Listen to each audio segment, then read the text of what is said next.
Hey guys, Lemon02. I initially recorded most of these matches of Canadian Highlander between myself and council member Jeremy White. But unfortunately, I lost connectivity one of the nights we were playing, and I kind of left off with it as far as live recording for video on demand. But what I want to do is go back over the 5 games we played so far, 5 matches we played so far in the format, and kind of do a post-mortem from my side of the table. So if you've watched through his either VOD or stream content, you could have some perspective on what I was playing and what my draws looked like. So this first game, I accidentally did jump into the stream and saw what he was playing, but I did not change my play decision. And I lament it because he's playing Jeskai, which I knew because I jumped in and quickly saw the coloration of his deck and jumped back out. Which I don't think is a great matchup because Jeskai in general is just kind of a good even 50-50 matchup deck that is in general pretty fair. And Death and Tax is kind of a weird deck, so it's an aggro control deck at heart as opposed to just an aggro deck, like pure aggro deck, which you wouldn't be able to really tell from this hand. Maybe a little bit because you have a Remorseful Cleric. But Jeskai is pretty fair, and I think in general, the more unfair a deck is, the better a deck like Death and Taxes becomes against it, because you have a lot of pieces that can help block them out. Now that said, one of the things you'll find with my builds in Canadian Highlander is most of them are adaptations of 100-card decks that were built under different building constraints, and have mostly been played in the digital realm. So they tend to run 1 to 2 more lands because you don't have Sorensen Mulligan rules, and it's most of the games that I've tended to lose tend to be draw-based in the digital realm because you either flood or don't draw enough lands. You either screw or flood, basically. And sometimes you just lose games too, but those reasons tended to be what I found, like, added up to about 33% of games being variance-driven. So my first hand's unkeepable. I believe it only had 1 mana source and 2 cards that required black mana, and I think I had a colorless mana source in it, like a Mishra's Factory or a Mutavault. This hand is acceptable. I do see a Cabal on top for my Scry. I bottomed that very quickly because I do not have access to black mana in this hand. Although at some point in time I am going to want to find that. So I play my land out and just get down the Soldier of the Pantheon. I could have gone Thraben Inspector, but I think it's pretty likely that I'm going to want to play a Remorseful Cleric on the following turn. I start beating down. I'm not really happy with this board state. I don't know the exact contents of his Jeskai list, even though I do know he's on Jeskai, after quickly having jumped in and seen that he's playing a Jeskai base list. But having 2 1-toughness dudes on board is kind of disconcerting because there's a lot of cards that template pretty well against this, to include Arc Trail on 2, Fire/Ice on 2, and then Electrolyze on 3. So I'm not really that happy to be playing this guy out, but at the same time, I kind of feel like on 6, especially on the play, it's really tough. So I make a higher variance play here. Like, what I opt to do is play these 2 out as opposed to playing the Thraben Inspector on a 1 and trying to draw. Because one, my initial sequencing makes sense because I don't know that I'm going to draw Gideon the Trials because I blind drew that. I did not scry into it. And 2, I do want to end the game relatively quickly because I think over the long game they're going to be very highly favored. So I have to put on the most power. And when I see Gideon, I'm at this point, I could play out the 1-2, but I want to clock them. And it's still cold to Arc Trail. And I really don't want to spend my next turn if I miss on land just drawing a card. Maybe that was correct, but the option I have to go for is just playing 2 dudes out here. Go to my next turn. Unfortunately, miss. And now we have a tougher one. So we slam in there, get him down to 14. And the option is either play Imposing Sovereign or play out the Thraben Inspector.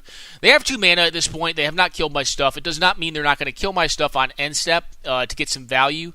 Whilst possibly also leaving up counter magic. But on 6 cards with 2 open mana that can produce double blue, I pretty much assume, I think safely, that they have a counter spell. And I don't go for the Imposing Sovereign. Plus, if I miss on land next turn, and I'm able to at least keep a semblance of on-board advantage to continue to clock them, then I don't have as big a problem taking the turn off and just drawing a card and trying to hit a land drop. So I go ahead and get my clue here off Thraben Inspector. I do not have another 1-drop. I get fired here, which is rough. That's one of the cards I said could be bad. Ancestral Vision is actually probably going to be relevant because I don't have a clock on them. Now, this puts me in a really tough spot. So I didn't draw land. So I either have to opt to play out Imposing Sovereign or try to pop this clue. Well, I think Gideon's pretty good. He's a 4/4 body that can also prevent combo wins. And I think that's one of the things that Jer talks about in one of the later games we play. Gideon's actually pretty cool. Like it's actually current Vintage Cube tech as well. A lot of times, like Vintage Cube, they won't put direct hate cards in there for certain archetypes, but they'll put indirect hate cards. Gideon of the Trials is actually Storm Hate. He stops basically unfair win conditions. So you just straight up can't lose the game with him in play if you have the emblem. The one downside to embleming with Gideon is it leaves him at 3 loyalty if you do it right off the bat, which means he can die to a lot of burn. So oftentimes you'll see when you play this card, if you're playing against an unfair deck, is you'll plus it on a land or on a creature they have on board, and then you'll get the emblem afterwards once you get him at 4. Basically means that unfair decks have to bounce him and then kill you with whatever their unfair combo is. I do opt to go for the Imposing Sovereign here. Let's go over this issue. I opt to go for the Imposing Sovereign here because my primary game plan is to win through clocking them. I could try to set up, a draw into another land, and then get Gideon Ally of Zendikar down, which is a card that, if it resolves, is pretty likely to win me the game. But I think the chances of it resolving, especially after them having not countered any spells yet and just burn my stuff off, is very, very low. So what I opt instead to do is play out the Imposing Sovereign to force them to either have an answer for it or to allow it to actually put them on some semblance of a reasonable clock, while not being able to play out a flash creature to actually block my stuff in combat. So I don't know if that was correct or not. I think it probably was. Here I'm going to attack. I'm just going to jam Jit and force them to counter it to get counter magic out of their hand. I have to get it out of their hand at some point in time. They disallow it here. I could have gone for the draw and tried to set up Mind Sensor, but I'm pretty favored to draw lands at some point. This is actually a more landed version of White Black. I believe it plays 33 lands, and then it plays 3 Mox, and so a Mox Diamond, a Chrome Mox, and a Mox Pearl are in the list. So it does have quite a few. I believe it's 32 or 33 lands. I mean, once all told, it's about 36 mana sources. Now, given some of those mana sources are like colorless man lands, like Mutavault, Mishra's Factory are in the deck, it has Strip Mine and like availability of all the LD lands. So it has a lot of spell lands, also Weathered Wayfarer decks. So it's more value oriented than like a White Weenie attack deck. I play out the Chrome Mox here and just get rid of my 4-drop. It pains me to get rid of a great 4-drop because this card is just great. I mean, if it resolves, it generally wins games. But with them on 4 open mana and me on no clock, I need to set up, an even Mind Sensor to try to either get them, on end step or force them to counter on end step. Or I need to, or it resolves and I have a clock and they have to interact with it. And then eventually, hopefully, I can get them to a point where, they're tapped low and I can resolve a Gideon of the Trials. So I think Gideon of the Trials also does a good job of winning. They unfortunately have Vendilion Click here, so I just go ahead and resolve an Aven Mind Sensor. Because I do need to get a presence on the board. And I know I'm going to lose the Gideon regardless. I unfortunately draw an Ajano Castle here. Draw a Scrap Heap. I'm off black mana right now, but I just go ahead and play out my Ajano Castle. They played a Wasteland. I think he actually talks through it. I don't really care if they Wasteland my Ajano Castle. I'd rather them actually lose mana than for me to have it at this point because they're so high. Their deck is going to require more mana to operate because ideally they want to be able to present an answer slash threat every turn, so be able to 2-spell either on their own turn or on my turn as part of the turn cycle. So we see him cast Torrential Gearhulk, and I'm like, well, game's over. I drew an Uncastable Thoughtseize, and I have a Flagstone's of Troycure in hand for basically Geddon tech. Not looking so hot for me, though. They attack in. I opt not to block here. My plan is I need to try to tempo them in some way, shape, or form. So I'm going to lead back the 3-bit Inspector because it's not really doing me many favors for attacking. When they counterspell the Revoker, I know their hand is looking to win. And then we see the Snapcaster Mage, which is going to cast the Fire, Ice, and or a Braid. Possibly just Ice to tap down my 3-bit Inspector, assuming that I'm on pretty much nothing, which is a fair assumption. And then they're going to be able to attack with the Wandering Fumarole plus all of these dudes, and that's way more than 12 damage to finish me off here. So anyways, game 1 goes to Jer in this match with black-white Death and Taxes, or essentially mono-white Death and Taxes at this point in time, so we didn't draw our black sources, versus the Jeskai mid-range / control list. I would say it's a more controlling build, but it's got some creatures too. Quick pause, guys. I'll be back for a game 2 in this match. All right, guys, back. So this hand is keepable, but it's dicey, right? So my range of keepables tends to be a little different, probably than most Canadian Highlander players, because I'm used to playing these decks in the digital realm. This isn't the best hand. If I knew I had 2 6s and 2 5s, I'd probably mull this. But the presence of Palace Jailer, I think, makes it worth it, because if I'm able to get like one relevant threat, like a Peasy, a Young Pyromancer, or if I'm able just to resolve this guy and get the Monarchy going, I know my density of creatures is going to be higher than their density of creatures as well. I do have to be leery of like flash critters, but if Palace Jailer resolves, it's going to generally tend to favor me. And I have early pressure with this hand in the form of Soldier of the Pantheon and Selfless Spirit. Now, it is a very landed hand, but the good news is, one of them attacks. One of them has some marginal utility in the Ajano Castle, and then 2 of them are fetch lands, which means, there is a very marginal gain of thinning my deck. But realistically, I would rather have 3 lands as opposed to 4 in the opener. But at a minimum, like I said, one of them's a creature, so I think this hand's well within the keepable range. If it's on the lower end of it, as opposed to the higher end of it, it's still keepable, I think. So play out, my Soldier. They play out an Adhikar Waste, which, is a plus for me because it means that they're going to have to take damage if they want to use white or blue mana off of it. Get in my first attack. I fetch twice at this point. Unfortunately, I draw into another fetch land, which is kind of disconcerting. You're just like, all right, not something you really want to see there. See a Soulfire Grandmaster, which is kind of nerve-wracking because I don't have removal in hand. I've drawn another land at this point in the form of Isolated Chapel, and I don't have another play to block it. And if they have removal, they're going to gain life off the removal, because most of the removal is going to be red-based. I draw Flagstones of Troy here, so my draw has not been stellar. I've drawn 3 lands at this point. I get Fired here, which is going to gain them 1 life, but at a minimum, it only removes 1 creature, so I don't get 2 for 1 off of it. Now, I did not. It's possible I want to try to Cowboy Magic my my Palace Jailer in, but I think if I do that, it gets countered in 100% of worlds. On the mana situation they have, and I could try to do that and then bluff that I have follow-up action, but I've kind of already showed my hand that I don't have a very action-heavy hand, because I left back my Soldier of the Pantheon when I was attacking with Selfless Spirit in order to have effective blocks against Soulfire Grandmaster. Obviously I didn't do that here because I have Shambling Vent. If I don't do anything, I can still block the Soulfire Grandmaster, or at a minimum force them to remove my Shambling Vent. And I don't really care if my lands die in this game because I have a ton of them. So I think if I'm very much so willing to exchange Shambling Vent for a removal spell in this game, because my mana situation is not going to be bad. Well, it's bad from the standpoint that I have too much of it. But at the same time, I also don't want to play Palace Jailer into counter Magic. I think if I had played it, it gets countered, and I just get another turn of possibly attacks with my 2/2 army. But also, if it gets countered, they get pretty much a free roll attack with Soulfire Grandmaster.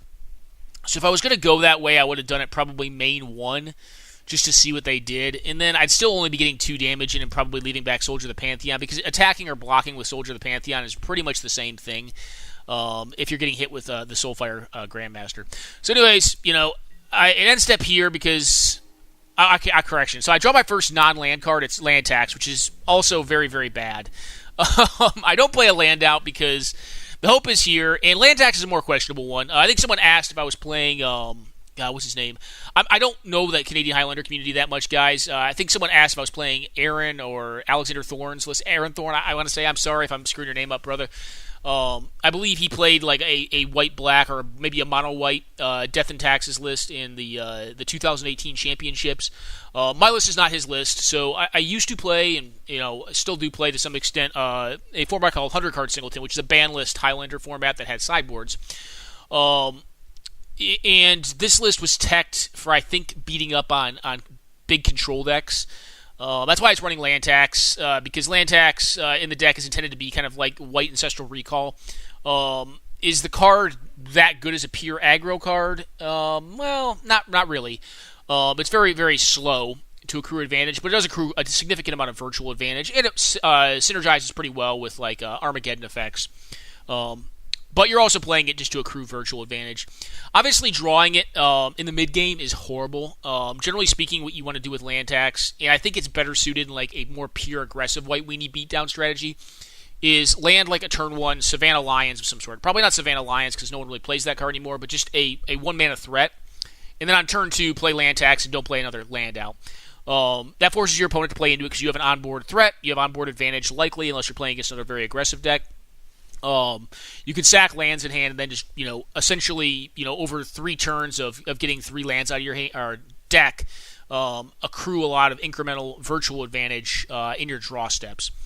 Anyways, draw is not going that well right now. I've drawn basically all lands and one card that gets me more lands. My opponent, figures out that I'm on Bupkis here, ends up Vendilion clicking me, and I get other planes out of my deck for my trouble. I draw a Tectonic Edge here. I just go ahead and get rid of double white. I don't know how relevant that's going to be. They go ahead and Impulse here. I'm not feeling good about this game at all, though. I do have to lead back the Soldier of Pantheon due to my play because I can't activate the Shambling Vent. It's possible I just wanted to play nothing, but, or did not play the Tech Edge out and get their land. But the problem with doing that is that they probably don't have to do that much because they're winning on board. So I need to do something, right? I do play on a Flooded Strain here to go to 5. It's a very incremental play, but my hope is they'll play a land like they do to get to 6 mana because they possibly have 5 and 6 mana threats and or threat plus answer sequences that they can go into. And what I can do with the Flooded Strand is, at the cost of a life, fetch, not find a land, fail to find a land, draw 3 land cards off land tax, and increase my odds ever so slightly of drawing a relevant card in the matchup. That's kind of my line here. I'm not saying it's a good line, but it's the line I took. I think it's the best line I had, realistically, from the position I'm in right now. So we get our 3 lands. We do draw a threat. Revoker is not great. I just fire up the Shambling Vent here because I figure when they do nothing, they either have a flash threat or they have numerous counterspells in hand. At this point, I believe they're up probably relevant cards is my thinking. I draw another land here, and I don't find with this either. I don't really care if they kill it. I end up playing the Revoker here because I do need to keep pressure on them. I get remanded, but why I didn't play the Revoker on the previous turn is that if they don't have point removal, I'd rather get the life gain advantage off of the man land, and I'd rather 2 spell as opposed to 1 spell in regards to creatures because they're not doing much and it's very likely they have counter magic. Now here I don't really have a choice. I drew a Caves of Koilos after getting a bunch of planes with land tax. So as you can see, our draw steps were not amazing this game. Essentially after the beginning of the game, and we're on turn 10 now, we drew Thalia, Phyrexian Revoker, and land tax, and then all lands. Which is very, very unfortunate. I like their sequencing here. I like Jair's sequencing here. He attacks the Vendilion click first, and then plays the Inferno Titan out. That just, he could be thinking that I have removal. I don't have anything. I can't really do anything. And if I had removal here, I would have to remove the Vendilion. It'd be a forced play to remove the Vendilion click so that I stay alive at 1 against an Inferno Titan.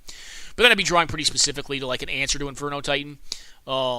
He's on 4 cards here. I have watched his stream post-talk and seen that he pretty much had the nuts against me. I was not winning this game. There's no way. That all said, kind of one of my post-mortem takes on the matchup. I do think that this Black-White Death and Taxes version is probably a little suboptimal. We did draw poorly, I think. I think we got a little unlucky in this game. But this version is definitely set up to beat the more so unfair decks as opposed to the fairer decks like Jeskai. It has a lower creature density than most White Weenie attack decks. I believe weighing in at 37 or 39 creatures. I think it's 39, maybe 40 now, but about 40 creatures. Which White Weenie is going to tend to have around 50, 48 to 53 creatures. So it's a lot more threat rich or threat dense. Which I think tends to make it better in the fair matchups, but worse generally speaking in the combination or against the combination decks and against the heavy control decks that just multiple for 1U on card advantage with wrath effects. That said, not too happy with how the deck performed, but I don't think it was a good matchup for it, and I do think that the Sorensen Mull rule definitely favors this style of White Weenie X deck a lot more because you're able to get more value mulligans into relevant cards in the matchup, and because you're playing a lot of cards that are singularly worse at just beating down and ending the game in and of themselves. You have more hate pieces, right? And the hate pieces tend to be a little bit worse at fighting, at actually attacking to win, and better at stopping stuff, right? So, based on that, it plays out more as an aggro control deck.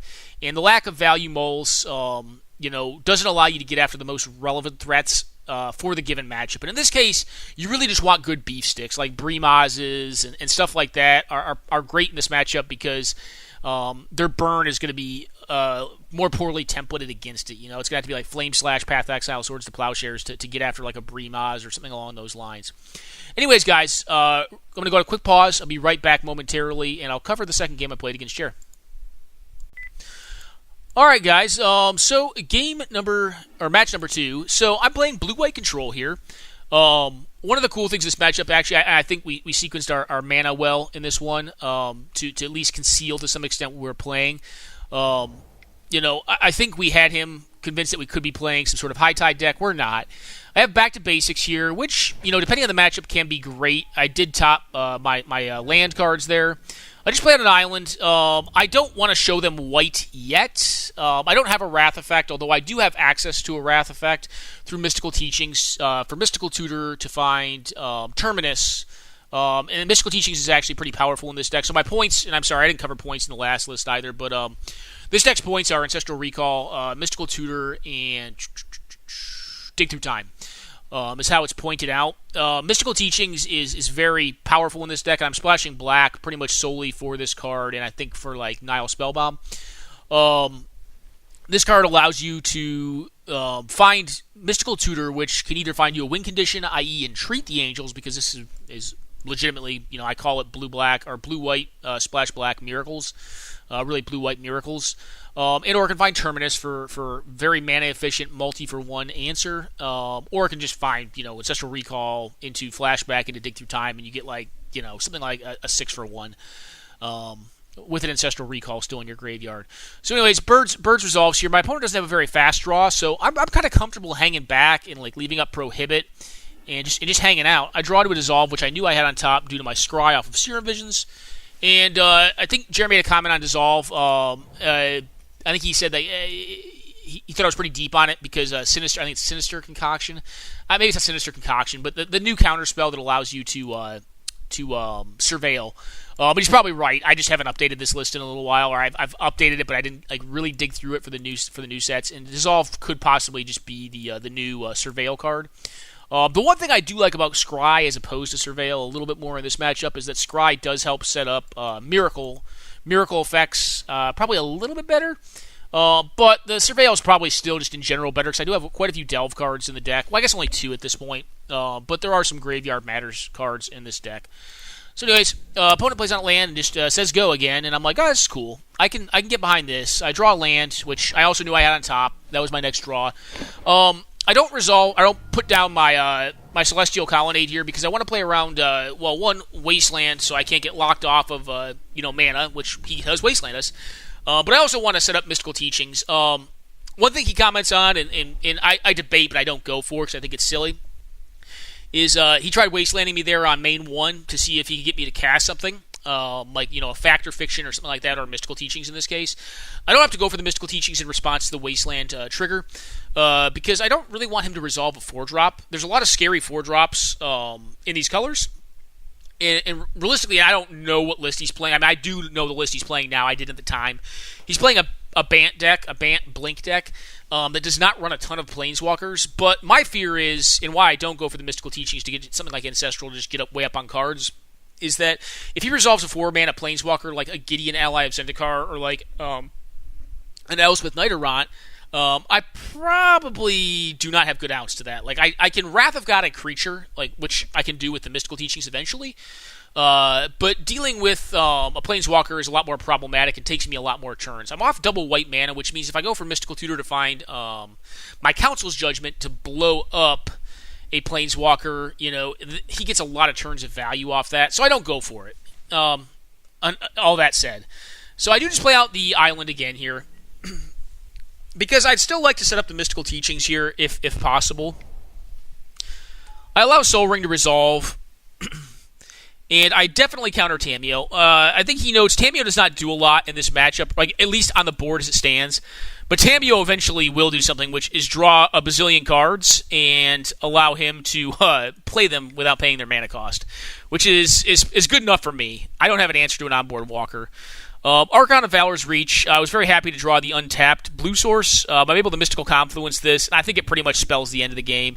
getting to counter a spell plus draw 2 cards is disgusting. I'm playing some cards that a lot of folks find suboptimal, like complicating this list just to get 1-for-1 or 1-for-2 advantage off of counter magic. I'm not quite so deep as to play exclude, although exclude would not be bad in a matchup like this. I find it take through time. I believe I top that because my graveyard is getting quite large. And what I'm planning on doing is resolving an Elsbeth here just to end the game. Because I have a Council's Judgment to deal with the board. So one interesting play in this game is I did Swords to Plowshares the Birds, which I think he commented he was kind of cool with. And I think from his position, it's fine to be cool with that because it's not really a card that wins the game on his side. But because I knew I was going to tap out on the next turn to play Elsbeth, I wanted to limit his capability to 2 spell on his turn, or 1 spell plus have up instant speed interaction on my next turn. It also, killing the birds basically kills a Soul Ring because his Gaia's Cradle is now turned off, and the birds was essentially 2 mana. So I figured that the Swords to Plowshares was worth it, especially with the pretty strong backup plays that I had on the following turn that we're going to tie up my white mana to interact with the board. And in this case, that's just Council's Judgment to interact with the board. He goes ahead and looks at a draw, and he just packs it in. I figured Elsbeth was going to be good enough against what I had been seeing out of his deck. But again, I don't know his list. Keeper of Keys is a really cool one that I saw him play. I didn't see this card played a lot in 100 card.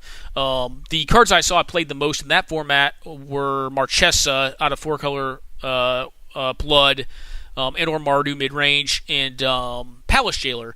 But Keeper of Keys is definitely a cool one. I think this card gets played a lot in Canadian Highlander. And I think the ones that get played the most are probably still Marchesa, Palace Jailer. Well, it's probably Palace Jailer, Custody Lich, or Marchesa tied for second and third. I don't know which is played more often. And then this card, Monarchy is just a busted mechanic. And when it came out, I can definitely tell you I lost a lot of games playing control variants like this blue-white control list to the Monarchy. And it gave me a new respect for that mechanic, because the first time I saw it, I think I was playing this deck against 4-color Blood, and they resolved a Marchesa, and I was like, well, I can't win. I was like, wow, this is really good, and I'd never seen the card before, and I was like, wow, this card is really, really good. It's just unbeatable. I can have a moat in play, but eventually they're going to draw a way to kill it. So anyway, Monarchy is just ridiculous, but I think pretty standard game for this blue-white control deck. And I think this is probably a favored matchup for the blue-white deck versus a Bant Blink list because they're a little less efficient as far as their threats go. And you can generally tell when a deck is more value-oriented or has more value-oriented threats as opposed to mana-efficient threats, i.e., like they don't play Tarmogoyfs, they play stuff like Wood Elves or Acidic Slime. I'm not saying those cards are in his list. I think Wood Elves may be, but Acidic Slime's probably not. It's getting old. But those kind of cards cost more mana for their effect because they're essentially spells. But you'll often see their points are spread into fast mana, like Soul Ring, Mana Crypt. I think he may be on a Mox as well or something in this list. I haven't looked over the list extensively. But anyway, Elsbeth tends to be tough for those decks to beat, as do just singular counter spells for the right stuff. Anyways, guys, I'm going to go on a quick pause and be back for game number 2 in this match. All right, guys, back. So, I actually do consider that it's not a non-zero amount of games that I have won with hands that look like that, but those sort of hands, that first hand that only had 1 spell in all lands, tend to only really be great in the control matchups. The reason I actually give it a slight consideration is because of how often I've had success with that kind of hand against control matchups. Because a lot of the value of a deck like blue-white is that you have a lot of bluff equity and hidden information, especially when you're playing against a non-black deck that is going to have a tougher time seeing your hand. I don't know if he's playing Gitaxian Probe or not. He's probably playing Vendilion Click. But the hand had a lot of bluff equity because it could just go land, and just sit there and act scary, and then use its opt when it really had to try to find something relevant. But I didn't want to YOLO it that hard. I went to 6. This is a fine hand. I get very lucky in Top Scry and Ancestral Recall, which kind of does screw with my sequencing a bit because I would much rather play a Myriad Landscape out on turn 1 as opposed to Recall on turn 1. But because I went to 6, I'm probably going to look to either Recall or Swords to Plowshares early. So anyways, yep, there's the Recall. I see it. I'm like, wow, that's good. Seems good. A little mana light. Draw to recall. I just go ahead and plow the birds here. In retrospect, and I didn't know this at the time, Jer had a turn 2 Keeper of Keys, which would have just won the game. I would have been like, well, I'm done, because he's got a Mana Crypt in hand, I believe, and that was his secondary blue source. He didn't have another blue, our third blue source in the opener. So it ended up being the right play to bolt the birds, but I tend to, I've played for a while, and I tend to go by the adage that you generally want to bolt the birds. I'm not playing a fast deck, but I'm playing a deck that can achieve a pretty strong soft lock over the game, given enough time to actually develop its mana base and get a draw engine online. This hand does not have great counter magic, but it has a good system of filtration, slash ramp, slash card advantage in the form of Search for Azcanta. It's got a JVP to help filter. Spellbomb, not looking at strongest, but it does a filter. Myriad Landscape's 2-for-1, land. And then, I got lucky and top decked an Ancestral. So we're probably going to hope to do is hit a land on our next turn. We do not. I do end up playing out the island here because the Mana Crypt scares me a bit. I'm not really sure why he played it there. Unless you want to just look scary. I don't know why it got played there. I cannot force spike this. I do play out the untapped land, which could have been a mistake. Now let's pause here because this is an interesting decision as well. Because I use Brainstorm as the worst version of Brainstorm here. I wanted to leave up force spike because he showed me the Mana Crypt. I think if he had not shown me the Mana Crypt, I would have played out the Myriad Landscape. So it's possible that he wanted to try to get some equity in having me play suboptimally in order to leave up, situational or otherwise counter magic on his turn, as opposed to doing something proactive to develop my own game plan. Which, if that's the case, that was a good next level on his part. I did mulligan, but I also Ancestraled. I guess he didn't know I had Ancestral when he made that sequence, though. I did it post that sequence. So I don't know why he played the Crypt out here. As opposed to maybe he didn't want it to get countered. Maybe it was really essential to his mana development, so he didn't want to have it get countered by a 2-mana counter spell, which is a lot more likely than a 1-mana counter spell. I think the only thing that would do it there is literally Force of Will and or Spell Pierce prior to playing out the Forest, because I think he's on Cradle. Anyway, I have to leave up Force Spike here. I do have a Brainstorm that I can do end step to try to set up my draw for more lands.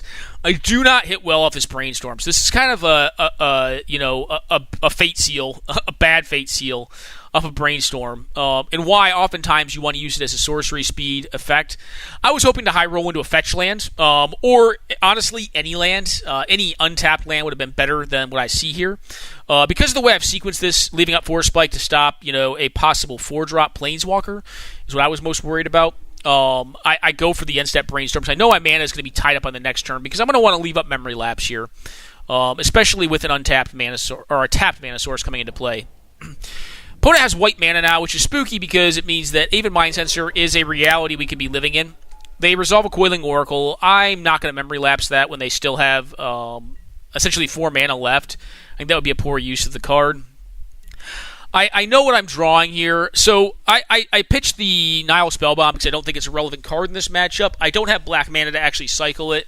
Entreat the Angels is probably singularly the worst card currently in my hand. But if I find a way to recurse my Brainstorm or Jace the Mind Sculptor, I can get it back in my deck and then eventually possibly win with it. It's another reason you'll see a card like Complicate in my list, because it's nice to be able to draw on an opposing end step or during the combat step and actually surprise Entreat the Angels against some opponents. But because I know my top deck and I'm Fate Sealed into it, I resign myself to Myriad Landscaping here to shuffle and also get after some mana. They have the worst for us. As expected, there's an Aven Mind Sensor here, and I'm like, well, I'm probably losing this game. I get very, very lucky, exceedingly lucky. This deck does play 39 lands. It's got a lot of mana in it. But hitting two basics of the same variety in the top 4 is very lucky. That all said, I have been kind of unlucky at hitting mana in a 39-land deck, so the probabilities were a little bit higher that I possibly could hit 2 in the top 4, but I'm lucky, right?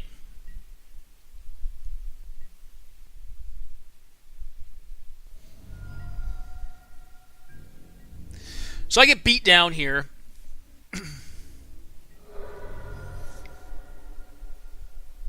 Recruiter the Guard. I go ahead and Memory Lapse this. At this point in the game, like I'm just kind of hoping they don't have it. I do throw the moat away. The moat is unfortunately not great right now. I think Moto's misremembering something, though. I don't think I had an Underground Sea in hand. Actually, I know I didn't have an Underground Sea. What that Underground Sea actually is a Fact or Fiction. So Moto's misremembering the replay here. Sorry, guys. What you're going to see is me tap 4 mana, and then that Underground Sea that Moto thinks I have is actually a Fact or Fiction. I was kind of wondering why I didn't play land there. I never had Underground Sea. Underground Sea was Fact or Fiction. I ended up Fact or Fictioning here, and I'm looking very specifically for Path to Exile. That's the only card I think that can get me out of this. In order to path like their Kitchen Finks. And then what the hope is that on my following turn at 3 life, I can play on a Teferi, tuck their Aven Mind Sensor after hopefully having made a land drop in the white coloration, and then try to set something up with Escanta the Sunken Rune to terminus them, and or set up this Entreat. But, pretty thin lines. One of the things you'll see here, like, despite being way up on cards, is that mana is very crucial to this deck. And oftentimes, against creature-based matchups, your constriction on white mana can be very limiting. Generally speaking, you don't need more than 2 white mana sources, but you really want 2 white mana sources against creature decks. Do I think this hand was very keepable on 6? Yes. Did it pan out exactly the way we wanted to? No, it did not. So we end up losing this one. We don't hit what we need to off of the Fact or Fiction that, Moto is for some reason replaced with Underground Sea in this replay. And we go on to Game 3. So anyways, guys, quick pause, and I'll be right back. All right, guys, back. So this hand is fine. So what are the vulnerabilities of this hand? The vulnerabilities this hand has is that it does not have access to white mana. And as I was kind of saying, like one of the strongest determiners on keepability of a hand, especially in a creature-based matchup, like whether it's against like White Weenie X or against like just any sort of mid-range creature strategy, is that you generally want to have it at a minimum 1 white source in your opener. So I have 2 uncastable cards, but because of the presence of Force Spike and my ability to stop an early mana dork, and Miscalc to possibly cycle to find my mana source, I'm not too unhappy with this hand. It does have my 2 splash lands. I think Jer comments about having Sunken Hollow in the deck. I run 2 black sources in the deck, Underground Sea and Sunken Hollow. I just got fortunate or unfortunate enough to have both. I go ahead and Force Spike this because my hope is that I can kind of pump fake them on their turn and use the Absorb on something and then possibly cycle Miscalc to get into my second white source. I do get lucky here and hit a fetch land. I do go ahead and fetch on their turn. The reason I went ahead and fetched on their turn is because, or on my turn rather, is because I wanted to play around Mind Sensor. It's a pretty low probability that they have it, but it's very, very important for me that I have this at least first white source, and then ideally at some point a second white source. They play on a Wall of Roots. I could counter that, but I definitely don't think that's right. I just cycle Miscalc here because, again, I'm still just looking for mana. I do think if I get a second white mana source, I'm going to be in a pretty good spot. I go ahead and find it here. I unfortunately disconnect here. I believe I just find a basic here just in case I do draw it back to basics. I can kind of lock some of their lands out with that and less of my own. My game plan here is pretty simple. Like, what I want to do is I want to counter as little as I have to on their turn. I want it to Teferi on my next turn, untap 2 mana sources, and, ideally draw into a counter spell. If I don't, at least have Teferi survive. So that I can Supreme Verdict to get vast card advantage on the following turn and also have Absorb available post-untap with Teferi. They play a Stoneforge. Now, I make an interesting play here. Like, I do debate it. Like, obviously the sense of time and how long I take to make decisions, is kind of relegated in these replays as opposed to watching the gameplay live or me talking through my play live. Stoneforge is very close to a 50th percentile call on whether or not I want to absorb here. I don't put them on Batterskull, which is actually worse for me than what they get. I think it is worse for me than what they get, which is sort of Fire and Ice.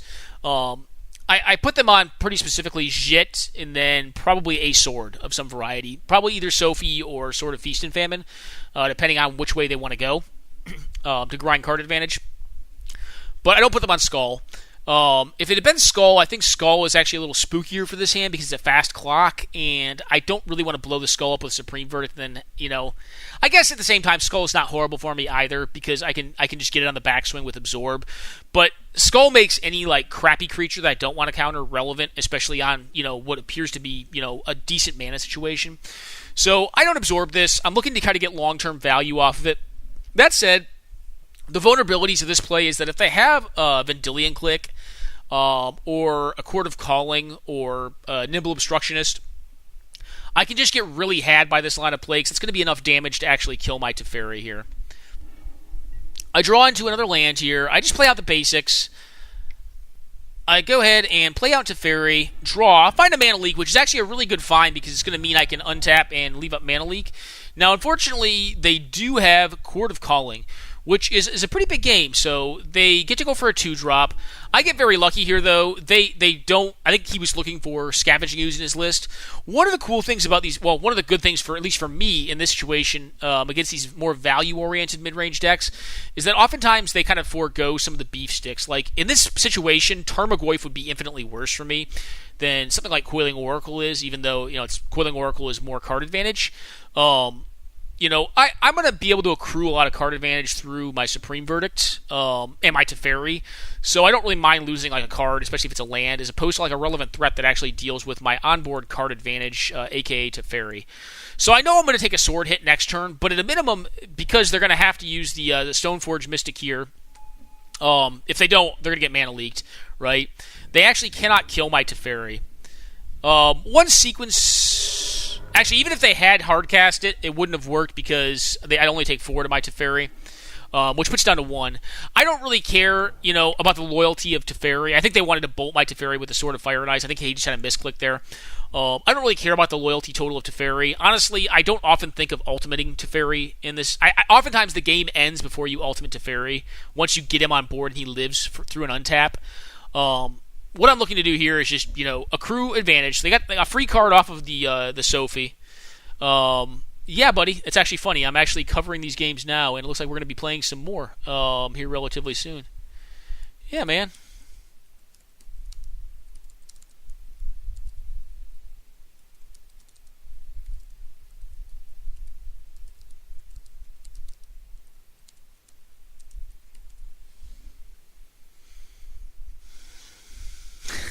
Anyway, that's funny. So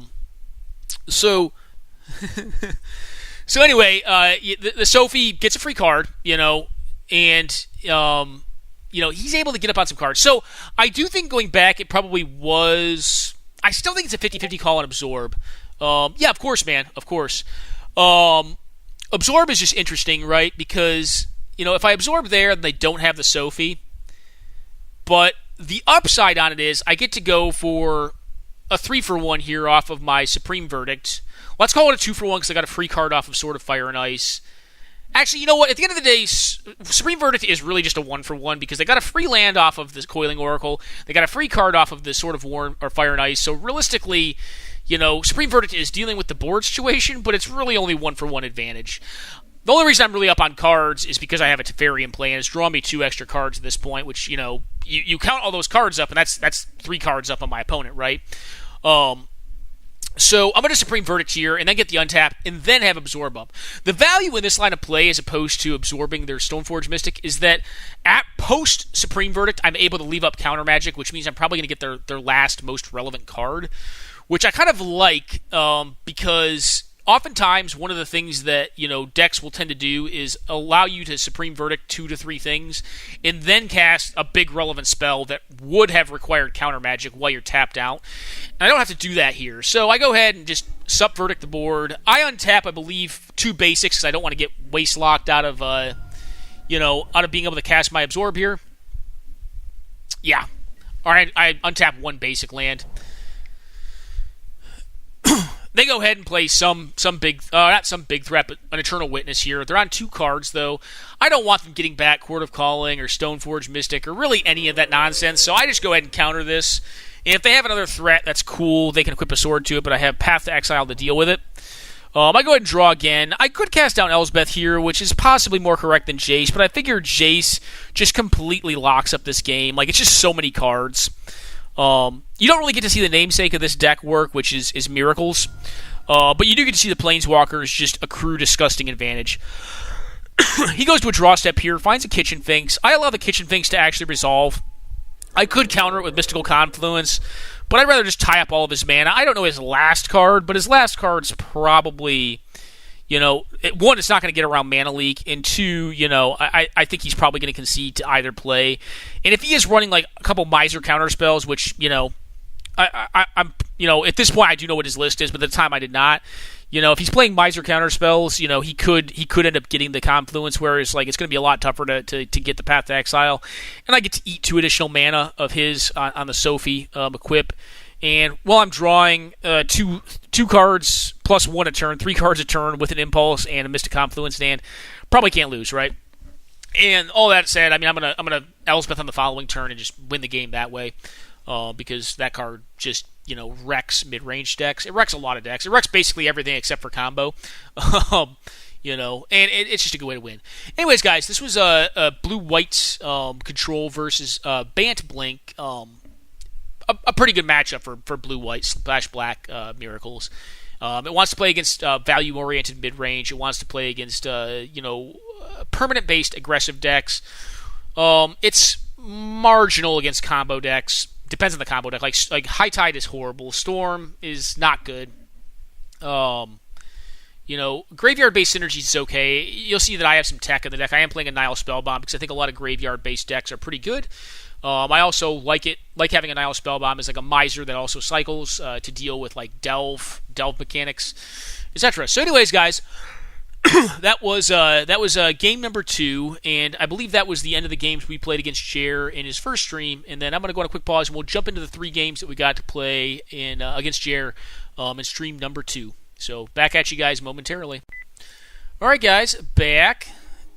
So I won't lie, I scumbag a little bit here, and I go with Red Deck Wins. The reason I go with Red Deck Wins is because here's my assessment of Jer's range. Jer has pretty decent range. Like, he has pretty wide range, I think. Like, probably some of the best range in the format. He's a council member. He's been playing the format forever, and he's also a good, player.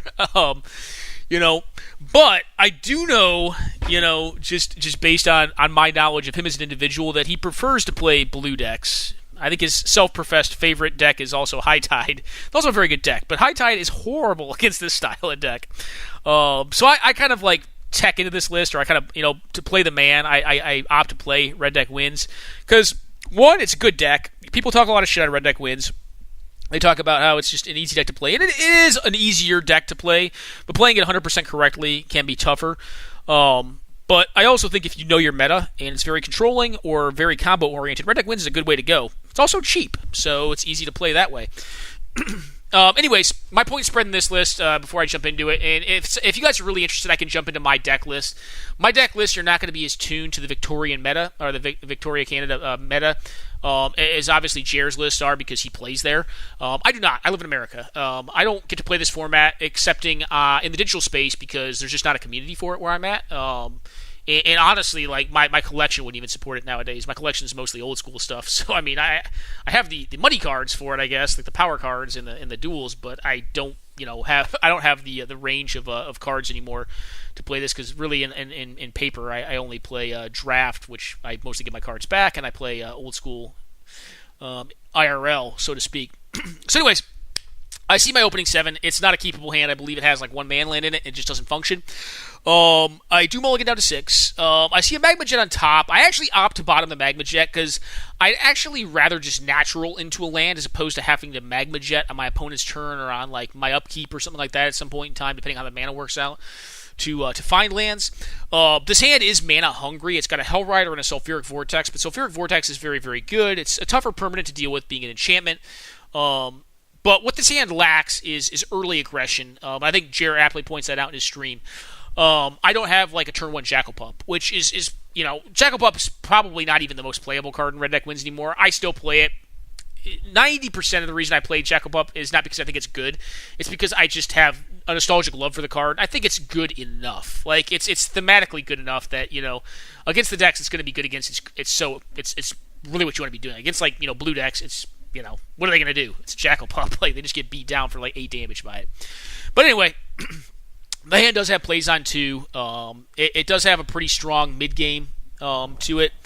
So I play out my mountain and just say go. Obviously not an optimal opener for red deck wins, but one of the things you'll find in MTGO, I think Jared talks about it a little bit. He hasn't had, I don't think he said he has not had enough reps on MTGO to really know if it's true or not. I tend to find that I play more lands on MTGO than they play in their decks in Canadian Highlander and paper because of the Sorensen Mo rule. So like this red deck wins deck is playing, I want to say 34 mana sources. I am playing fetches. Fuel's Graveyard does thin a bit. I can already hear people with their pitchforks now talking about thinning. I know it's incremental. It's very, very incremental. But my biggest thing is opening hand consistency. And when you have more lands, honestly, I have found, statistically speaking, that the small percentiles, especially in a draw 7, i.e. drawing your opening 7, it is worth it. It's not a huge percentage of the time. It's like 4 to 5% of the time you just get better keepers. And that's through jamming this deck or a version of this deck, which is changed by 1 to 2 cards every set. Over like the past like 5 to 6 years of playing as a 100 card deck.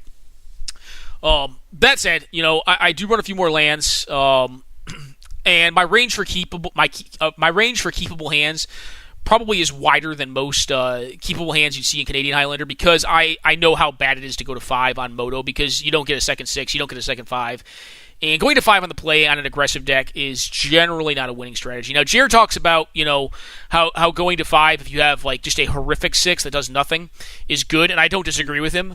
But when you're playing a deck like Red Deck Wins, where your card economy is just so bad, your card efficiency is great, but your card economy is just so bad, you don't have a lot of ways to grind card advantage. Your card advantage is stuff like Arc Trail and like Sulfuric Vortex, and it's not like they really grind card advantage. The only reason they grind card advantage is because you're playing by Philosophy of Fire, so they account for more than one card if you're playing by the Philosophy of Fire. And if you're not familiar with Philosophy of Fire, look it up sometime on like Usenet or DojoNet, like old internet postings. It's actually pretty cool. It's an old internet article in like the prehistoric times when dinosaurs walked, about how the original Sly decks won, and Red Deck Wins still promulgates that theory, and it was really great because I'm on a tangent now, but if you want to go into like old school MTG theory, which I love, you kind of had like early on like the Naya Ball like / combo ball decks, and then like Brian Weissman wasn't really the first one to do it, but the first one to like speak and write prolifically on it, in regards to like card advantage and control. But then, later on you had this dude Sly, Robert Sly? I can't remember the guy's name. He ended up playing it, but it wasn't actually his deck design, but his name ended up getting stapled to it. But anyway, this dude Sly played, an Iron Claw Orcs deck, which, Iron Claw Orcs is just a garbage dumpster fire card. It's actually Zergo Bellstriker for 2 mana. But it's not a legend, and it can't dash. Anyways, he played this like dumpster fire looking deck that everyone kind of scoffed at, and it smoked people because it just played on a curve, right? Because this deck is so based around that, like your range is going to be a little deeper on what you have to keep because you just don't have ways to grind advantage. Anyways, I'll get off that soapbox. Points, like I initially started on before I got on my tangent. Black Lotus, Mox Ruby. That's it. So I like Lotus. I've had folks tell me that Lotus is just bad. I disagree with them. I think the high roll factor alone on Lotus is just worth it in the deck. Like if I go turn 1 Sulfuric Vortex here or turn 1 Hellrider, it's probably good night for shift. One thing of note here, I noticed that Jer is on likely Bug or Shift. When I see Pact of Negation at the yard, I'm like, all right, they're on a combo deck. Like you don't generally play Pact of Negation in fair decks, let's say. So Farseek happens here, which I'm kind of glad to see because it means he probably doesn't have a land drop here, is why he opted to Farseek, and he does not have a land drop. So he ditched with the Pact of Negation and then Farseeked. And I was able to get good value out of my Keldon Marauders here. I got 5-hole damage out of it, which for a 2-mana card, 5 damage is an awful lot. It's really good. It's not the threat that you really want to have early on. Like you'd rather have a guy like Jackal-Pup or like even Grim Lavamancer. It got a lot of value in. In a way, Keldon Marauders is card advantage to me in this matchup because it did more than generally you expect it to do. Normally you expect it to like trade with something and do 2 damage to their face. I don't have my play's forced here. I don't really have any other play than to play out Grim Lavamancer and Lava Spike them. I suppose I do have one more line, which is to Fire Blast their face right now, but that would be horrendous. I'm really looking to have them get tapped out. So I see this and I'm like, whoa, my perspective, and I don't know their hand, but this play tells me a lot about their hand. Well, here's what I know about their hand. Their hand does not have good mana. They're digging for mana, which means their hand is probably gas rich, which means if their mana situation, works out at some point in time in this game, then I'm probably going to lose. I could probably very easily lose, especially if I get down to 18. That all said, their hands to be choked on mana, so they're going to have to be really aggressive with the removal just to stay alive long enough to develop their mana situation. So I'm pretty happy when I see the Abrupt Decay there, because there's not a ton of great ways to deal with Sulfuric Vortex. There's like Assassin's Trophy, there's Abrupt Decay, but having seen the Abrupt Decay hit the bin, I'm like, yeah, I'm down with that, because my hand kind of required time to get going, and it kind of got the time it needed based on them faltering on lands in the early parts of the game. Sulfuric Vortex hits, and I feel like it's probably going to be very difficult for me to lose this game. They cast out an Eternal Witness to get back their Abrupt Decay, but I'm already going to have gotten 4 damage off of my 1 card Sulfuric Vortex here, which is well worth it. And despite all of that, I hit the land that I really wanted here. Get to attack in. Putting them to 6 off of the Hellrider trigger is actually really relevant, because I can Fire Blast them unless they have Daze or Force of Will. They're going to go down to 2, which means they're going to die to the trigger on Sulfuric Vortex. And even if they do have a counterspell for Fire Blast, going to 6, down to 4, and then being committed to having to use 2 mana to blow up the Sulfuric Vortex still leaves them pretty cold to the Hellrider on board. Because Hellrider doesn't count for that 4 damage. I go ahead and throw Fire Blast face. They evidently don't have the Force of Will here, and just get them. Pretty good matchup for Red Deck wins, I think. It depends on how they build the Shift deck, I think. Their draw did not pan out well either against Red Deck wins, because they had to make a lot of tempo negative plays in order to get ahead on lands, because they just didn't have lands, as opposed to naturaling into land drops, using their board interaction, and then after having depleted my cards, gone into their ramp plan. I think for them, and I'm certainly no Scapeshift expert, but I have played a decent bit with the deck, probably like 100 matches or so with my own version of it. Against the really aggressive decks, you want to deal with their cards early, which requires you to have natural land drops, because you do want to be making a land drop every turn, and then go into your ramp, do one big turn of numerous ramp spells, like a Farseek plus Into the North, and then on the turn after that, which that's generally going to be turn 4 or 5 after dealing with their first couple of little threats, turn 5, 6, then transition into comboing them out. So not really a great draw for Jer in general, and not a great matchup either. So anyways, guys, quick pause. I'll be right back for game number 2 in this match set. All right, guys, back. Yeah, this hand is great. A lot better than our first keep. I'm going to keep on a 7 here. I have a turn 1 threat in Grim Lavamancer. I really hope it doesn't die, because I would really like to light up the stage and just set up my turns with it. Being able to light up stage plus Riftbolt on turn 2 is just great. So I don't have to play here, which is unfortunate. They play on a Smoldering Marsh, which to me means that their hand is probably pretty land rich, but has less efficient answers. So I don't put them on Lightning Bolts or Fatal Push if they lead with that land. I draw into a Guide here. I opt to play Guide over Riftbolt this turn, or suspending Riftbolt this turn. They do get a land off of this, I believe. I believe it's a Bayou. Yeah, my memory's good. God, it is a Bayou. Never lucky, right? Anyways, Search for Iskanta comes down. I go ahead and Riftbolt their face here. They negate the Riftbolt, which I think is a fine play. In retrospect, it would have probably been better to get the light up the stage, but there's not a lot of 2-for-1 cards in Red Deck wins, right? And I think getting the 2-mana burn spell is, or the 1-mana 3 damage burn spell is still worth there. I do light up the stage as opposed to casting out Lightning Mauler or burn their face plus Vexing Devil, which would have taken me down to damage off Grim Lavamancer. So light up the stage. What I'm looking for with light up the stage is, again, mana. I'm just looking to develop my mana base. I do get a fetch land here. Now, this is an interesting play. I could have opted, honestly, in retrospect, I think what I should have done is this, guys. The problem with using the fetch land first is that it takes me down to 18. They're not really in a position right now to Scapeshift me out, but based on the first land they sequenced with Smoldering Marsh and how they played this out, my assumption is that they have a more landed hand, so they're not going to have a similar problem to what they had in the last game, where they have to early sequence their ramp spells just to get to a position where they can win, as opposed to interact. So it was possibly more correct to actually play the Mountain, not Bloodstained Mire, here. So I can stay at 19, which means that on exactly 7 lands, they can't Scapeshift me for lethal. They can just put me to 1. So, possible misplay on my part. The reason I do it, and it's possibly more mechanical, is that I just want one less land in my deck. Which is probably wrong. Because drawing land is kind of disastrous. I'd rather just not hit lands at this point because I have 2 lands exiled with my light up the stage, but that's kind of thin. I think it was better just to stay at 19 here.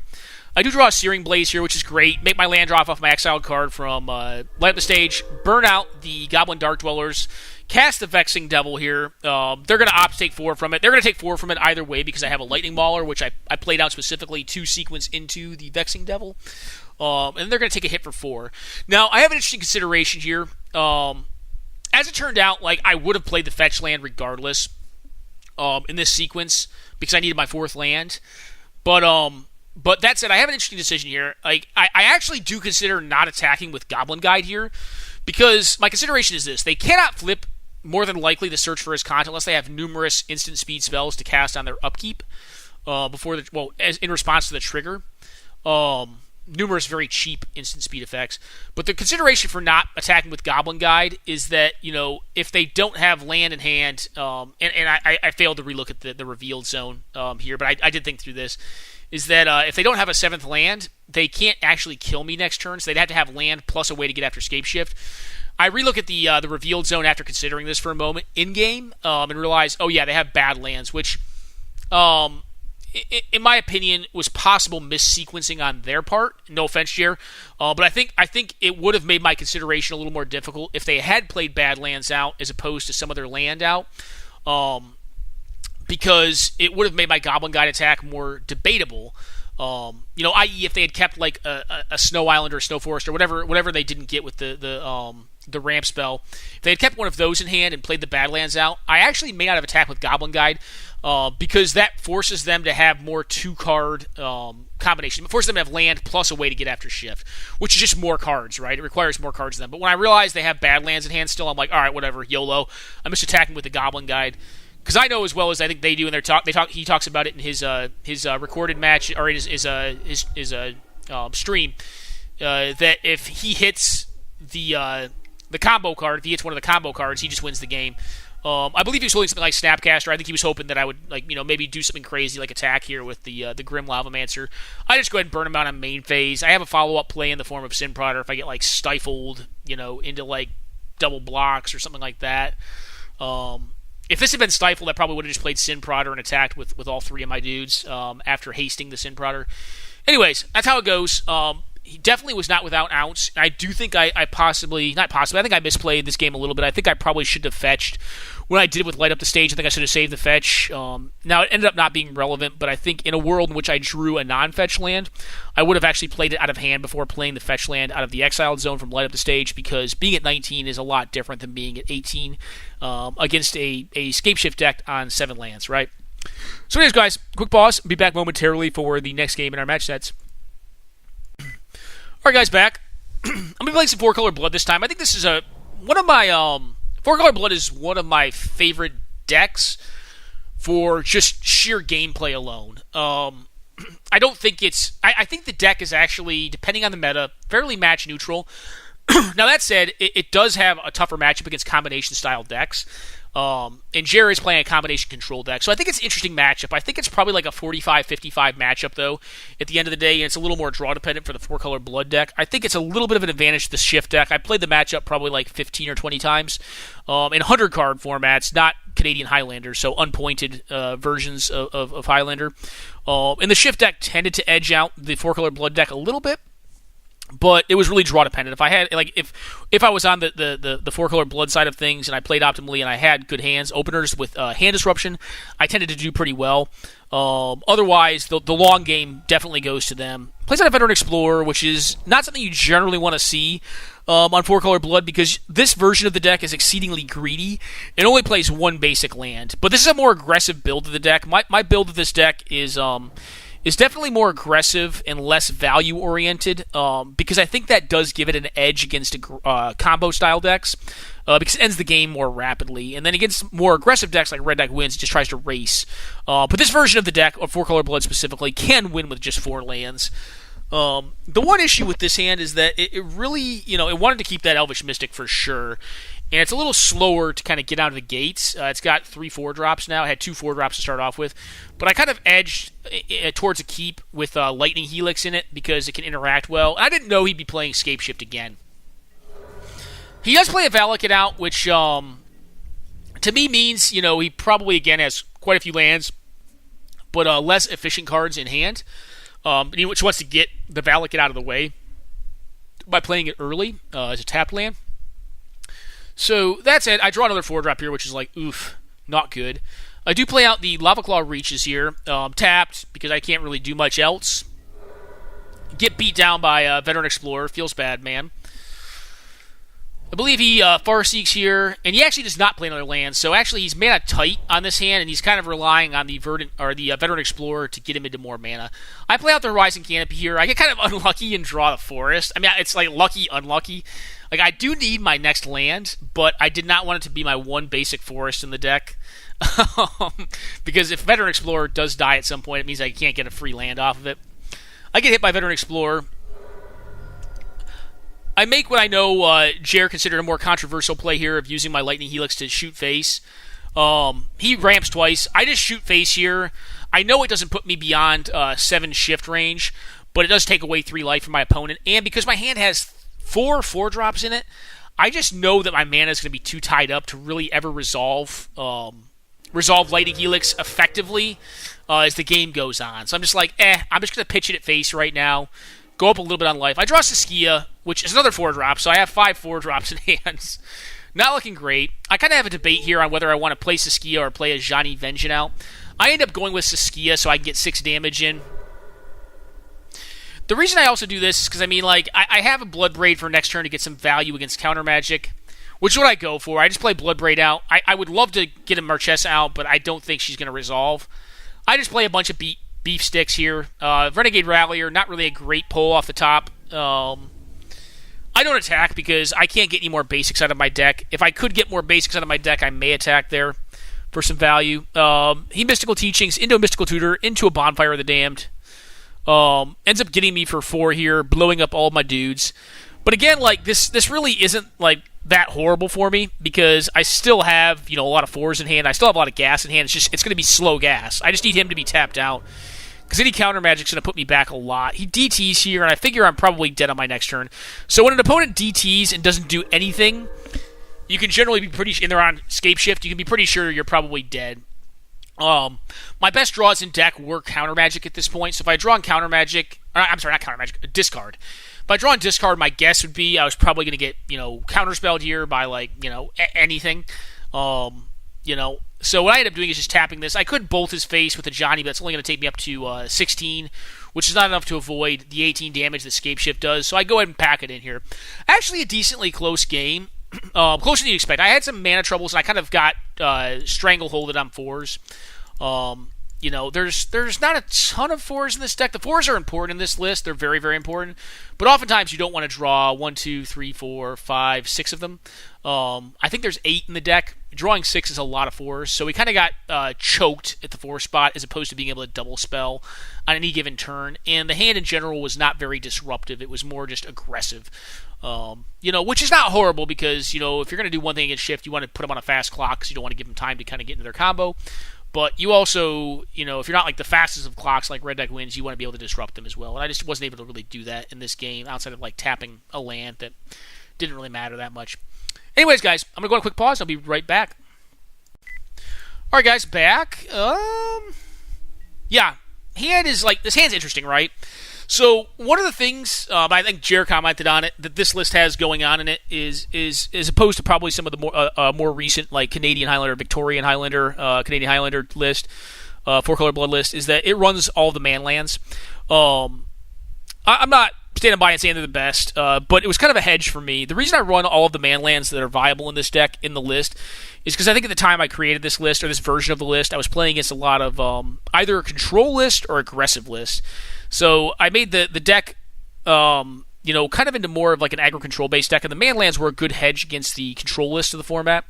It also allowed me to get around the Sorensen Mulligan rule, not having the Sorensen Mulligan rule, by having more lands in deck to draw into more lands in my opener, to have better fixing. And when you're in a 4-color deck, I think it's a decent hedge to have more lands, because naturally 3 and 4 color and 5 color decks are going to need to have greater density of lands in order to allow them to fix. The one thing that the man lands kind of stink at is, like, you look at this hand, you're like, wow, it kind of stinks because you do have mana to cast all your spells, but at the same time, you're kind of put into an awkward spot with, like, Noble Hierarch, because, like, you can cast the Noble Hierarch on turn 2, or you can cast the Grimflayer on turn 2, but, you're in a weird spot, right? Because if you cast the Grimflayer, then you want to draw into a 3-drop and cast that afterwards. But if you don't, then you kind of give up on playing Butcher of the Horde on turn 3. Or on turn 4, I'm sorry. Turn 3. So anyways, awkward hand, right? But it's keepable. I think it's justifiable keep. It's 7. And hopefully Moto will start working here. Quick pause, guys. Moto may have froze up. When you start replaying... Oh, there we go. When you start replaying replays in rapid-fire succession, sometimes Moto, it gets a little finicky. I'm going to go on a quick pause until it speeds up, guys. I'll be right back. Alright, guys, back. So Jared plays out Steam Vents untapped, which means he either has like a counter spell, like a Spell Snare, Lightning Bolt, or Spell Pierce, maybe. Probably Spell Snare or Lightning Bolt, though. Lightning Bolt, yep. Makes sense. Gets my Noble Hierarch. I'm fine with that. I think I'd rather have the Hierarch bolted than my my Grimflayer here. Alrighty. Well, looks like more replay issues, guys. I'm going to pause it. Oh, there we go. Alright. Sorry. I go ahead and play out the Flayer here after figuring out how to tap mana in the game of Magic. Yep, gets remanded. Makes sense. I play out Sacred Foundry tapped. Not really a lot of value in playing it out untapped here, other than I suppose some bluff value.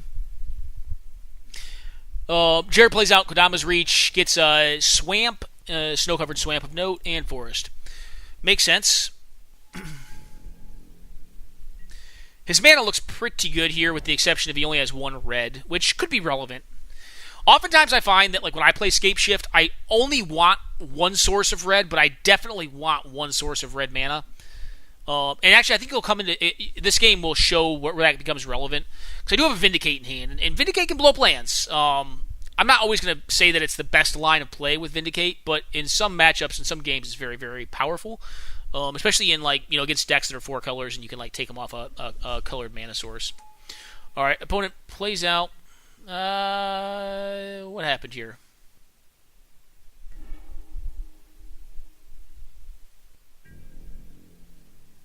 Alright, guys, I'm going to go on a quick pause. Moto's misremembering this. I'm going to restart the program. This is not what happened in this game.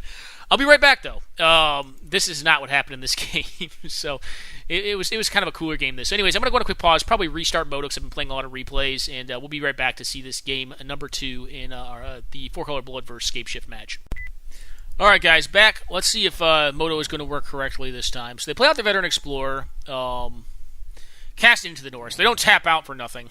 They play it Into the North and find a snow-covered forest.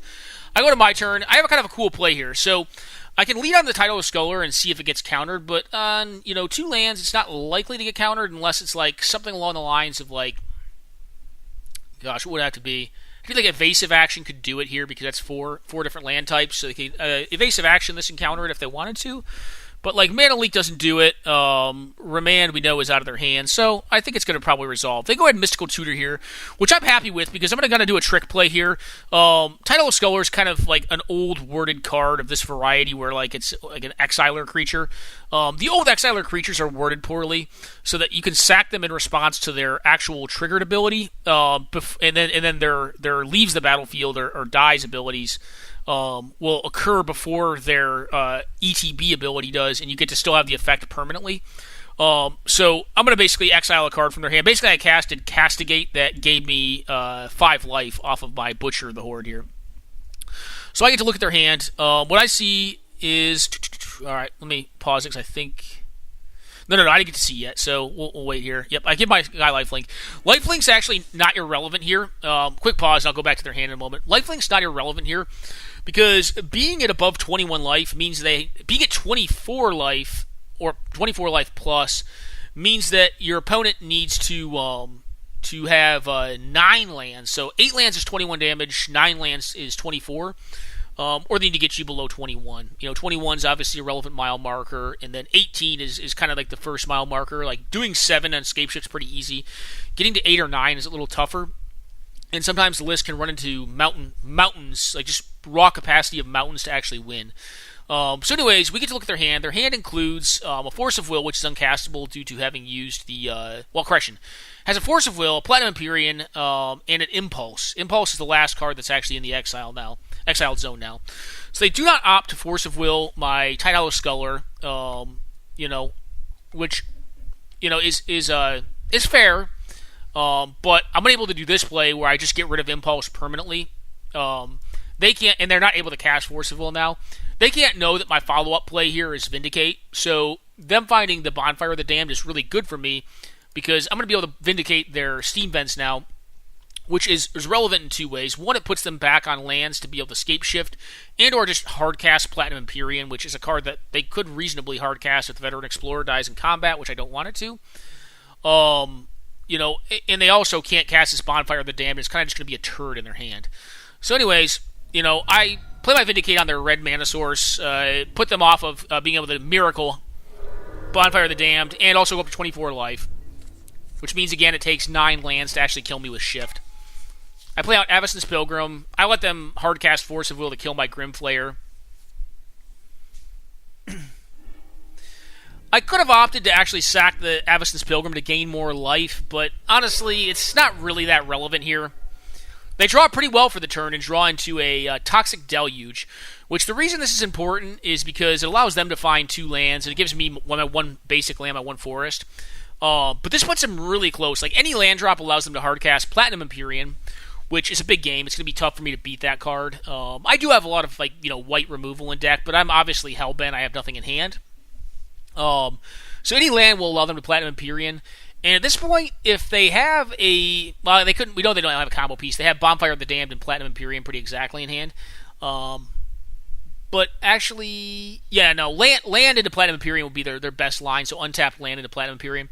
But what I'm going to have to do now, because they did Mise that Deluge, is I'm going to have to put them on the fastest clock I can, which is going to be activating the Hissing Quagmire, putting them down to 2, and then playing out the Deathrite Shaman. Is the Deathrite Shaman that relevant? No, it's not, but it means if they draw an answer card, they have to answer 2 things. So if they draw like Maelstrom Pulse, or like Abrupt Decay, or like Fatal Push. Abrupt Decay is probably a bad example, but like Fatal Push, like they have to Fatal Push both the Deathrite Shaman and the Hissing Quagmire, i.e. they're still dead because they both do 2 damage to them, or one does loses them 2 life and the other one does 2 damage to them. That's why I end up playing out the Deathrite Shaman there. If they draw the untapped land and just play the Platinum Empyrean, then I'm just going to hit my top decks. And I have a pretty good blocker in the form of Hissing Quagmire if they want to try to attack with it. So like Platinum Empyrean makes it so they can't lose, and they're just trying to go to top decks to draw a tutor to shift me out. But being at 24 life makes it still tougher because, like, again, they do need to get to 9 lands to do that.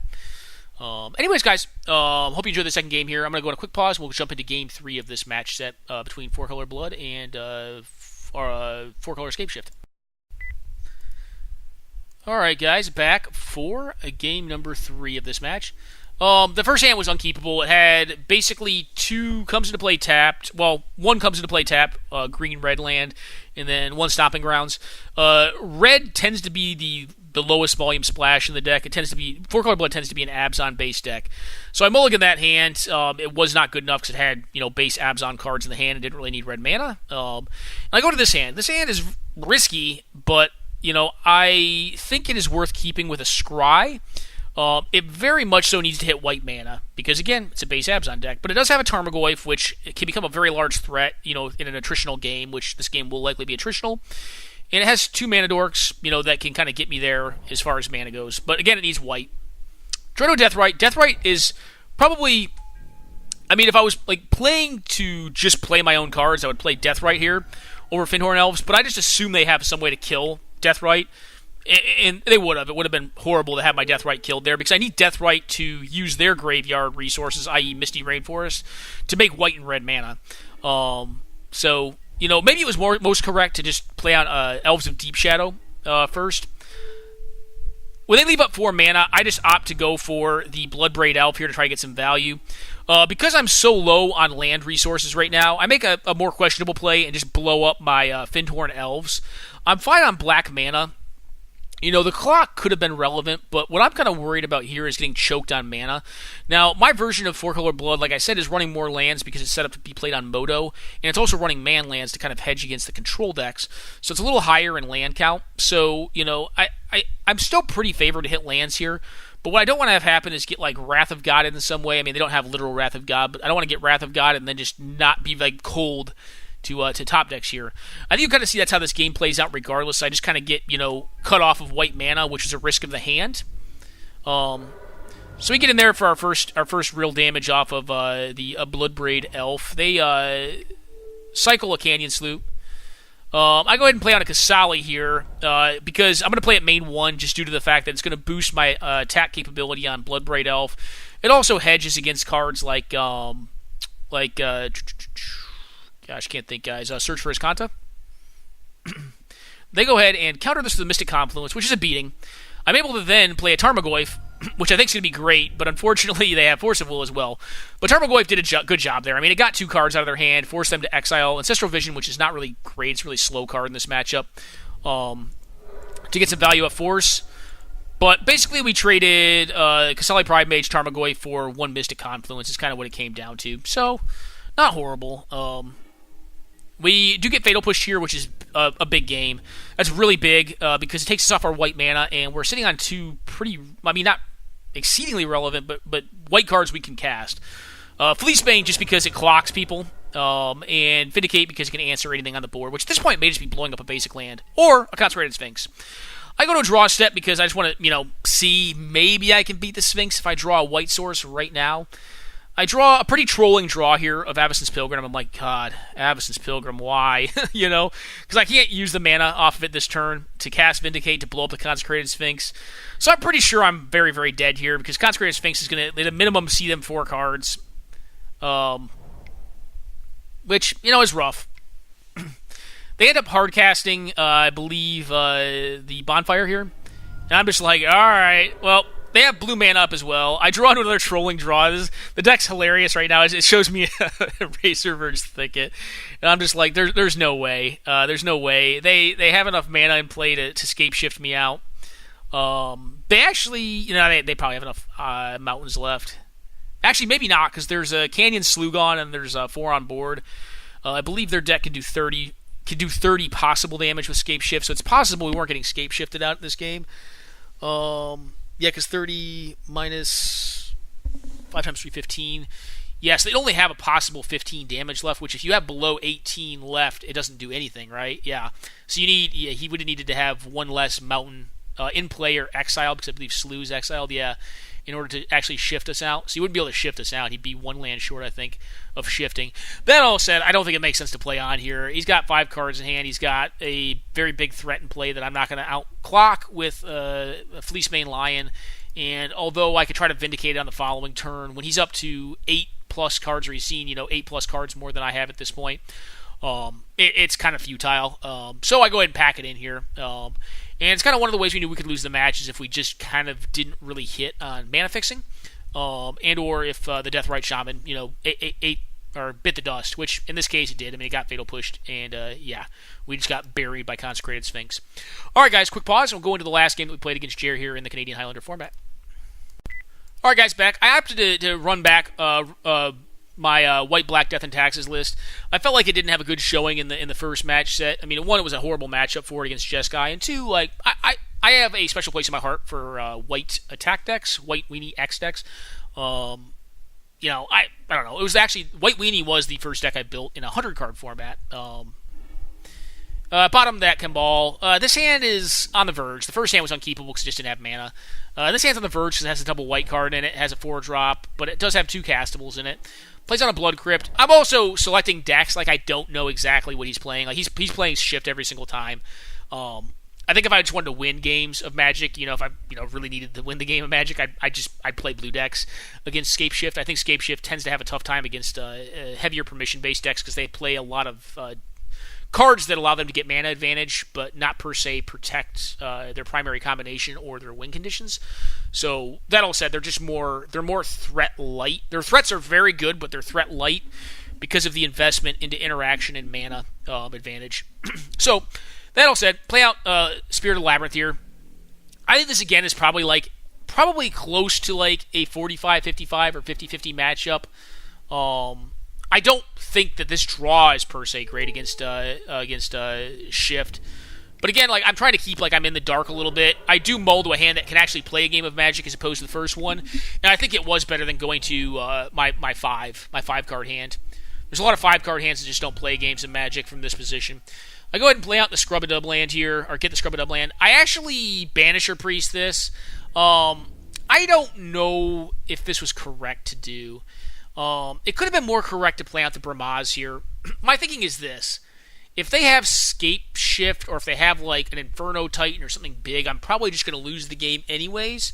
So I'm playing for the biggest upside, and I think I quickly did the math, and getting 5 damage in this turn increases my clock by a full turn if I Banisher Priest for the low value play here in the high tempo. This is a high tempo, low value play.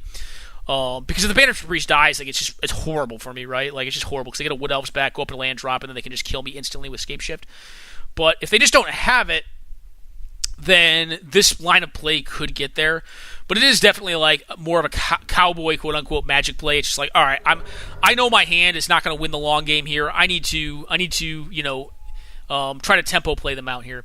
And it kind of works because, I don't get my Banisher Priest killed at a minimum, but the problem with this line is they have a 2-1 in play, which just blocks all of my stuff. I could opt to trade them with the Phyrexian Revoker here. I don't go for that, because if I do trade them, then they have Fatal Push unlocked, which allows them to kill the Banisher Priest, get the Wood Elves back, go up a land drop, and have an additional blocker. As it stands, they had the Scape Shift anyway, so I'm just really dead, because they're at 8 lands here, which is a total of 21 damage, assuming they have enough mountains in their deck, which they do because they've only played 2 at this point. We know they have a 30 damage Scape Shift deck with no mountains in play, which means that they have a total possible damage of 24 remaining in deck. So anyways, we die. Quick pause, guys. We'll be back for a game 2. All right, guys. So this hand is not the best, not the worst. Like, this is a keepable hand. Gideon's actually really cool in this matchup. Gideon's kind of one of those cards that I think is really interesting, and actually it made it into the Vintage Cube as kind of like a sneaky hate card. This card actually secretly hates the hell out of Storm, and like hates the hell out of combo decks because they have to deal with this thing before they can kill you with their combo. So I like it against Scape Shift. It also has a Stoneforge Mystic, which, can accrue some value. They almost F6 through their turn. Which, would have been a nice incremental advantage to me, but I'd hate to win a game that way. I ended up going for the sort of Fire and Ice. I think card advantage should be more important than just like Jit, doing a bunch of damage, because they're not really a creature deck. They Collective Brutality me and get my Collective Brutality, which, is not really being casted anytime soon, so it's kind of bad. I play out Remorseful Cleric here, because it's the only thing I can do with my turn, because I don't draw land. I'm missing it on land. I'm kind of just like, oh god. This is a more landed version of Death and Taxes because, again, it's made for Moto, which means it plays one more land, generally speaking, than like general Canadian Highlander builds. Plus, it's also a 2-color deck, which means it requires a few more lands. And it's also playing cards like Tithe, Land Tax, and Weathered Wayfarer because it has a lot of value/spell lands in it. So I believe it's a 34 land deck, and it has 33 land deck with 3 Moxen, Chrome Mox, Mox Pearl, and Diamond. So I play out the Kythian the turn prior. I also get a Tithe, which is nice because it allows me to set up my follow-on turns, although it would have probably been better just to hit a natural scrub land here. They have a Snapcaster Mage just to block. I opt to trade them here because I really want to get Gideon of the Trials down. I get Mana Leaked. It's like, okay. I could have tried to go for the high value play of like keeping my Kythian around, but then I'm not really doing anything with my turn other than keeping my Kythian around, and it's just not really good enough in my opinion. They dig through time here, which means obviously the psychic play would have been to blow up my Remorseful Cleric to take away their graveyard. But that's obviously a very tempo negative play. I go ahead and just opt to cast the Palace Jailer here. They have Force of Will, because it would have allowed me to get a lot of cards here. They're up to 5 lands. I do play my land out here and opt to go with a Kembal. Kembal also, I believe, eats a counterspell. Yep. Mystic Confluence, which is not one I wanted to see because it gives them 2 additional cards as well. And then I opted to leave up Containment Priest, and the hope is Containment Priest will resolve after a tap-out turn. I can tap down 5 mana to equip Sword of Fire and Ice on the following turn, and hopefully win with it. But they have a blocker now, which I think they'll probably block the Containment Priest, just to keep me from drawing lands. They have Spell Snare regardless, so now I'm kind of like in a real rough spot. Mox Pearl is probably worse than just a basic land here, but I am able to Council's Judgment their dude, which takes them off of getting free land spells, and I play on a Thalia Heretic Cathar so I can lock up a sword on the following turn, and hopefully draw into some relevant hate piece. I draw an Imposing Sovereign, which is not really great in this matchup. It's just a body to increase the clock. I think it's better just to get the sword down and possibly get some sort of relevant 1-mana interaction. There's not many 1-mana spells that are that relevant, though. Mutavault is certainly not one of them, but it does allow me to cast my Imposing Sovereign out. They go ahead and Gifts Ungiven, and I'm like, well, I'm dead. This is a deck that can use gifts to definitely kill you. It's not a value gifts. What I end up giving them there, to go through their pile real fast, if you're not familiar with their pile, but I think he talked through his pile. His Flood, Regrowth, Scape Shift, Eternal Witness. I ended up giving him, I believe, Regrowth and Eternal Witness in hopes that possibly his hand didn't work out in a way. So, like, how did I do the math here? Like, Scape Shift's 2 green, Regrowth's 1 green, Eternal Witness is 2 green. So, what I remember what I did here. Like, what I was hoping to do is be able to, I put them on, I believe, Eternal Witness and Regrowth. Because that ties up more green mana, and if they didn't have another green source, there's a possibility that they can't actually get the Scape Shift back. Unfortunately, that doesn't matter. They just go for it. Now, I do actually make them do the combo this time because they do have 2 or 3 red lands in play. They're on 8 lands, which means they can do possibly 24 damage, but with 8, or I'm sorry, they have more than 8 lands. They have a bazillion lands in play. It doesn't matter how many lands they have in play. They have 9, which is a possible 27 damage if they have enough mountains in deck. But they have 3 in play, so my thinking is that possibly, I didn't know at the time that they had a 30 damage Scape Shift deck, i.e. What is that? 30 damage, can't do math, 10 mountain. It's a 10 mountain deck. I didn't know that. That's why I've been talking about them having a 30 damage Scape Shift deck, but they do. And this is where I found out they did. I normally was conceding before this, but I wanted to actually make sure they weren't on like a 27 damage Scape Shift deck, because if they weren't, I would have been dead. They actually go through it here and show it to me. They have 21 exactly left in deck.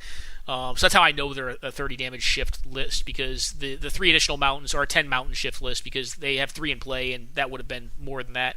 Unless they just didn't show me one, but there'd be no point in trying to keep that hidden information, I don't think. Because this is the last game we played in our matches. So anyways, looking at Scape Shift, looking at kind of the decks I played, and thinking through the matchup, I think Shift is a great list. I do think it's one that, generally speaking, is a little more sophisticated in play. Probably not as much as like Storm or High Tide. Like Storm's probably more of an independently like more difficult Rubik's Cube deck, but it's not as hard to play it against like other folks, because you have a lot more force lines and you're just playing the most optimal combo lines. There is some play around with it as well, though, from my couple playthroughs with more recent Canadian Highlander builds of the list. I do think High Tide is probably a little more tough than Shift, but Shift can be a little tougher because of sequencing on tutors and when and what you want to tutor for, or when you want to ramp as opposed to interact with the board development. And at the end of the day, it presents a lot of interesting control decisions, and Jared's obviously very adept at playing it. That said, from my side of things, I think hyper-aggressive decks, like if I had been playing a White Weenie aggro deck, I think it's maybe possibly slight favor to me. He's templated pretty well against that strategy with cards like Impact Tremors and Bonfire of the Damned, and he has cards like that kind of are good sweepers, and Toxic Deluge. He has good sweepers against that style of strategy. I didn't feel like I was very advantaged with my Black, White, Death, and Taxes list. I felt like the list kind of wasn't doing so well. That said, I think I could probably retemplate the list to do better against a shift-based strategy, or more combo control-based strategies. Four-Color Blood honestly felt like a 50-50 matchup to me. I think we got a little unlucky with land drops, but that said, we had close games every time. I think all the games I played with the Four-Color Blood list were pretty close. And that's kind of how it should be. Four-Color Blood is generally like a pretty match-neutral deck. Where it languishes the most is against combo-based decks. But against combo control, it tends to be okay-ish. Against like fast combo, like aggro combo decks, it tends to be rough to play that list because it just doesn't have the depth of hand disruption or the speed of clock. It's generally like a turn slower than like the most aggressive decks in the format. Red Deck wins felt great against Scapeshift. Like it just felt like it was very difficult for them to win. Whether I played perfectly or not, I think it felt like it was generally an easier matchup for the Red Deck wins deck. Now, where I think Shift tends to languish is in the control mirrors. That's kind of one of the things I found when I played Shift 2, is that if I knew there's going to be a bunch of like Blue Moon control decks or like Blue-White control decks, then I was going to be in a lot of trouble with the list, or like Seinfeld or something like that. But everything in between, like the mid-range decks, I think it tends to be pretty decent against, at least have like a 50-50 matchup against them or better. And even against like the permanent-based aggressive decks, kind of like I'm playing here with Death and Taxes, it feels pretty good. So I hope you guys enjoyed the content. Sorry it was a little bit of a longer video. I tend to be a little bit more tangential because, I'll be rewatching these games and I'll think of like Magic Theory because the theory of the game just interests me vastly. Sorry about my tangents on Philosophy of Fire and card advantage and whatnot. Sometimes they'll lack a little bit of coherence, but it's also a lot of games to digest, so you'll have to bear with me as I go through all of them and kind of rewatch them in a post-mortem style playthrough.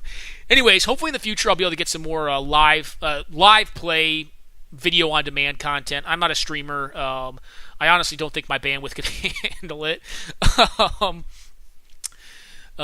But maybe in the future I'll end up doing it. That said, guys, I hope you enjoyed this content. You got to see the gameplay from his perspective.